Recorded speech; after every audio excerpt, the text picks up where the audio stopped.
Hi, this is Dr. Travis from Ambiente Gallerie, and today I'd like to talk to you about our thoracic roll exercises. Now this is part of our home care recommendation as you're going through our corrective care treatment program. Okay? Now with the thoracic roll, what we're focused on is helping your mid-back. We're helping the joints and the muscles of the mid-back to reduce muscle tension, improve mobility of the spine, and these are directed exercises that help to get at that in a comfortable manner. Okay? Now, with the type of foam roll that you're using, you want to use one about this big around. You want it to have a decent amount of density to it.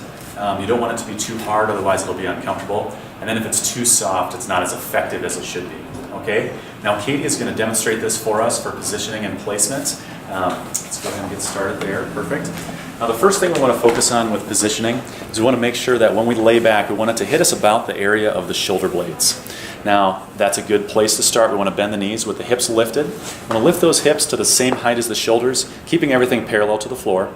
And then with head placement, we want to make sure that the face is flat to the ceiling. We don't want it bent up towards the knees too far or drop the head back too far. Both of those cause different pressures that are not ideal. This strengthens the neck in the best way to help correct the cervical spine as well.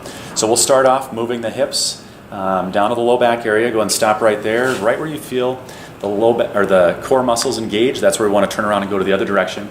And we want to take this as far up as possible. Yep, that's perfect, just like that. And then back and forth. The higher we get up on the mid-back, the better the opening we get. Same with the other direction.